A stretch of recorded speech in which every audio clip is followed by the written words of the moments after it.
Hey, shalom, shalom, shalom lakam, which is peace unto you all. Hi, Rob Tawab la Atham Za'achikam Yawaman Rachagadol Charlotte, which is good evening. This is your brother Yawam from the GMS camp in Charlotte. Nachamatam Kayah Malakat Hashemayim Kwara, repent ye for the kingdom of heaven is at hand.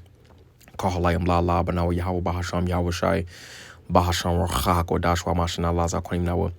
Wamalakim Sharachagadol, just all praises to our Father Yahweh, which means he exists. Bahasham, and the name Yahweh Shai delivers and double honors to the elders and apostles of Great Millstone. This is the term 15-minute city, and it says a 15-minute city is an urban planning concept that aims to make essential services and amenities accessible within a 15-minute walk or bike ride from any point in the city. It's built on 4 core principles: proximity, diversity, density, and ubiquity. Goals: improve health, reduce emissions, and increase community engagement, in which it says improve health. All right, that's the the guys that they are using. All right, then it says reduce emissions, in which that ultimately ties into how there is it's like a heavy push for electric cars nowadays. All right, and that's because that coincides with Esau Edom's NWO. All right, but it says an increased community engagement, and ultimately that's because things are switching from the 3rd industrial age, all right, to the 4th industrial age, to where pretty much everything is going to be digital. All right, and being that it's switching over, all right, they want more community engagement, you see, because that community type of spirit is dying off. All right, going into Isaiah the 19th chapter. Let's get that real fast. This is Isaiah chapter 19. We'll get verse 1. It says, the burden of Egypt, behold, the Lord rideth upon a swift cloud, and shall come into Egypt, and the idols of Egypt shall be moved at his presence, and the heart of Egypt shall melt in the midst of it. So ultimately, that word for burden goes into a load, an utterance, a doom, are essentially placed upon America, Babylon the Great, which is also spiritual Egypt. But it says, the Lord rideth upon a swift cloud. All right, the Lord Yahweh is dispatching his son Yahweh Shai upon the fathership.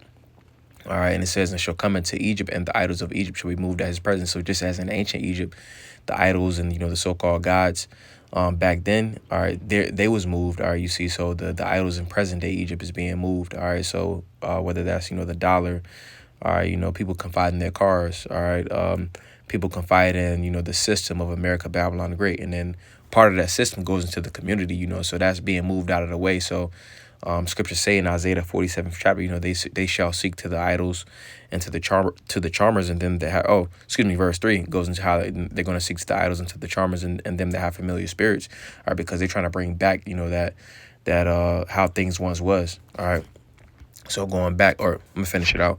It says, and the heart of Egypt shall melt in the midst of it. All right, the so-called American dream is dissolving away. All right, verse 2, it says, and I will set the Egyptians against the Egyptians, and they shall fight everyone against his brother and everyone against his neighbor, city against city and kingdom against kingdom. So it's a prophecy is ultimately going across the planet Earth.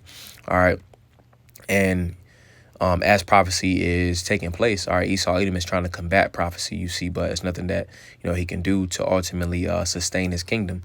All right, so nevertheless, continuing on, it says increased community engagement. It says benefits: residents can access necessities like jobs, healthcare, education, entertainment, and recreation without long commutes. Implementation: redistribute and relocate urban resources within neighborhoods, integrate transportation modes, and rezone areas for commercial and cultural amenities. In which, what this is going to do is ultimately it's going to put it to where how the cities is right now. They're ultimately in a bowl, all right, but it's going to be even more of a bowl. It's going to be lacking into a cage. All right, this is 2nd Ezra chapter 16, and we'll get verse. Let me see. Might be 15. 2nd Esdras 15 and verse 18. Verse 17, a man shall desire to go into a city and shall not be able. All right, and Esau very well could have it to where people are gridlocked into these 15-minute cities. Everything is going to be in a specific area, so, and then also to mention how with the easy passes, and also the thing with the gas, all of that corresponds with how, a man will desire to go into a city and is not able to, also, with ICE and TSA, they're detaining people and arresting people that's trying to travel, so it's various different means of that. But the 15-minute cities is one way that, that they can control the traversing of people.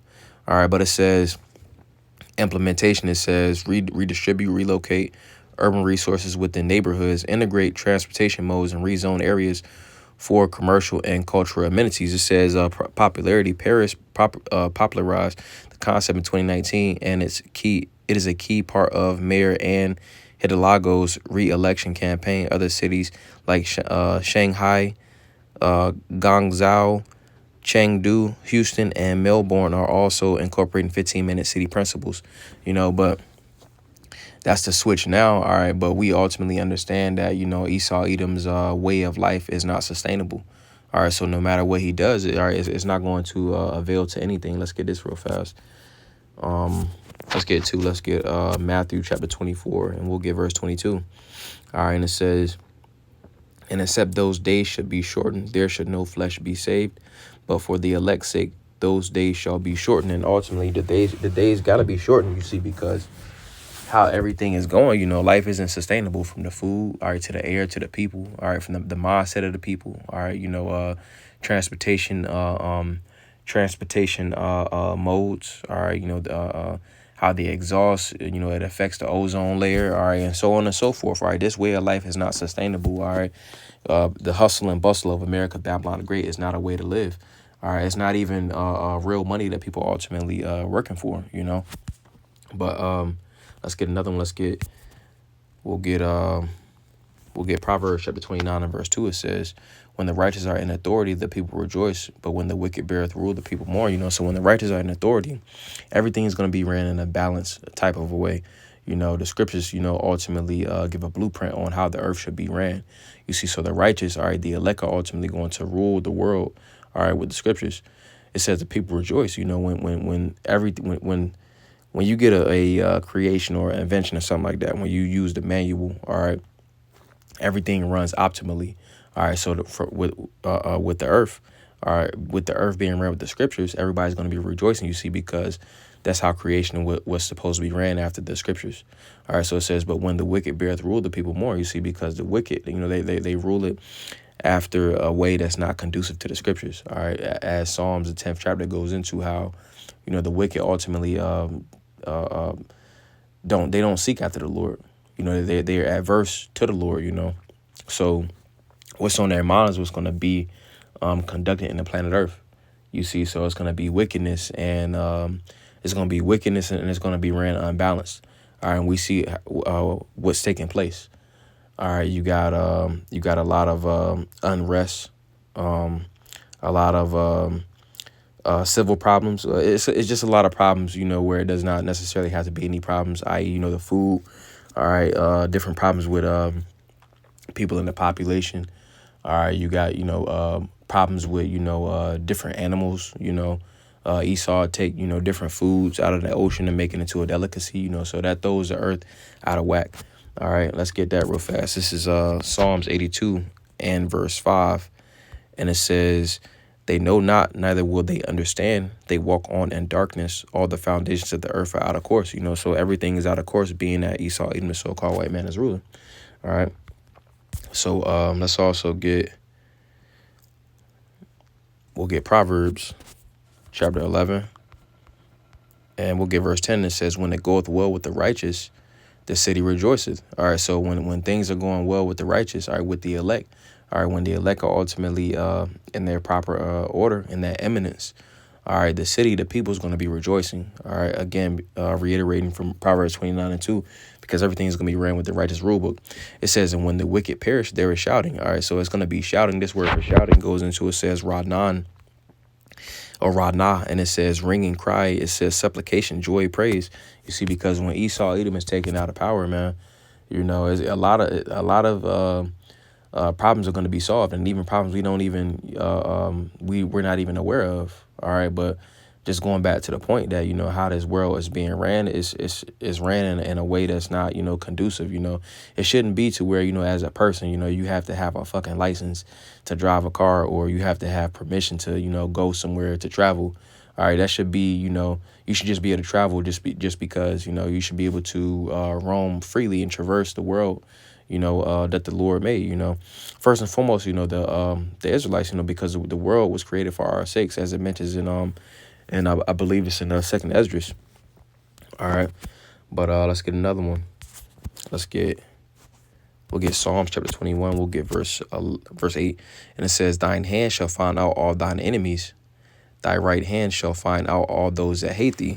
All right, in which the hand of the Lord ultimately represents the Lord Yahweh Shai, and the Lord Yahweh Shai is shining amongst the planet Earth, all right, via prophecy. All right, and that light is shining into the counsels of the ungodly. You see, and ultimately they're being exposed. So it says, "Thy right hand shall find out all those that hate thee." You see, because the Lord requires that which is past. All right, and then also pursuant to Second Thessalonians, the second chapter.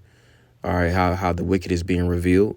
All right, and they're being destroyed with the brightness of the coming of the Lord. If we paraphrasing, they're being exposed by this truth. All right, verse 9 says, "Thou shalt make them as a fiery oven in the time of thine anger. The Lord shall swallow them up in his wrath, and the fire shall devour them." It says, "Their fruit shalt thou destroy from the earth, and their seed from among the children of men," in which the scriptures say,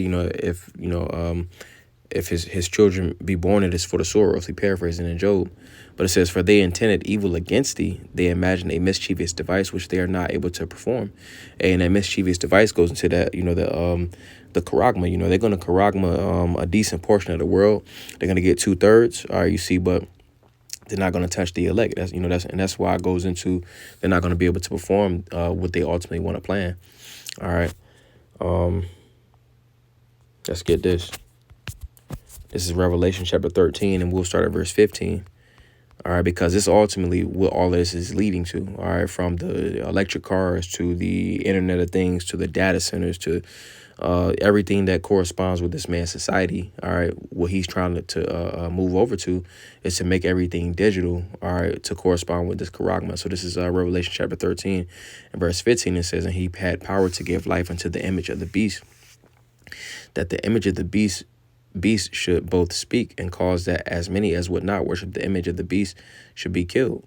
All right. And I'm reading it again. It says, "And he had power to give life unto the image of the beast," in which is talking about the system. It says, "And that the image of the beast should both speak," and ultimately it speaks through the laws and legislations that it ultimately constitutes. All right. Hence, all right, no more pennies. All right. And from the no more pennies, all right, it's going to move over to, okay, everything is digital. All right, from that, it's going to be a mandated charagma.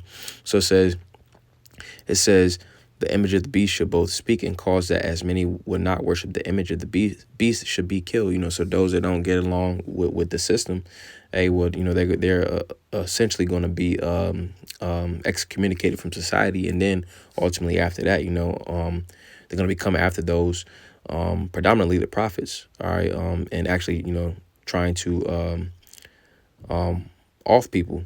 All right. Verse 16, it says, "And he causeth all, both small and great, rich and poor, free and bond, to receive a charagma in their right hand or in their foreheads." All right, and which causeth goes into constitute. All right, so he's going to make it mandatory, for everyone to get a charagma. All right, which when I say charagma, I'm talking about the MOTB, the mark of the beast, which is the RFID chip. It says, "And he causeth all, both small and great," so those that are insignificant in the society, those that are of significance in the society. It says rich and poor, all right, those that have money in the society, and those that are poor. It says free and bond, all right, so those that are ultimately free and those that are ultimately incarcerated, to receive a charagma in their right hand or in their foreheads, and that no man might buy or sell, save he that had the charagma, or the name of the beast, or the number of his name. So ultimately, again, it's going to be a RFID chip, all right, which is the MOTB, the mark of the beast.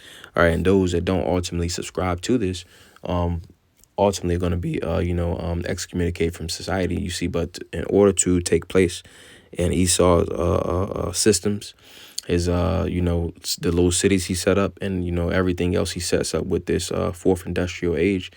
Those that want to take place in that, they're going to receive the charagma, but the punishment that they're going to receive of is going to be nuclear destruction. All right. But you just wanted to go into that, you see, because we're in that, that time period to where, this devil's his rulership is pretty much circling the drain. All right. So what he has to do is he has to come in with a new system. All right. Hence why he's, using different world politics, geopolitics, all right, to ultimately usher in, this new system, you see. So just wanted to go into that. I don't want to zaza about Naya Paulos, where that was a beautiful edification of the spirit. Wa I don't want to zaza, Tham Yeshlay Lata Wablu as well. You have a good night. Wash